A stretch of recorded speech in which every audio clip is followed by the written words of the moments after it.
Hello guys, आज हामी चाहिँ नि यस्तो ठाउँमा आएछौँ कि त्यो ठाउँमा सुन भेटाउने रहेछ र हरि दाइले त्यहाँ खनिरहनु भएको छ। बिहानदेखि खनी अहिले अलिकति चाहिँ नि सुन देखिया छ भन्नुभएको छ है। ल उहाँबाट सुनम के भन्नुहुँदो रहेछ। ए खन्नु भएको रहेछ तर अझैसम्म भेटाउनु भयो रहेछ।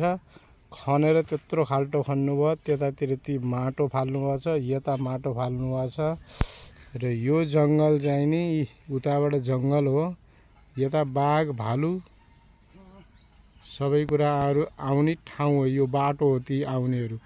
यो जङ्गलमा चाहिँ नि हरि दाइ एक्लै नडराइकन एक मेसै खनेको खनै हुनुहुन्छ। र अब तपाईहरुले चाहिँ उहाँलाई के भन्नुहुन्छ, लाइक अरु कमेन्ट गर्नुहुन्छ है गर्नुहुन्न। हरि दाइलाई एक लाइक त हरि दाइलाई गर्नै पर्छ। हो हरि दाइलाई भनेर लाइक गरिदिनु होला।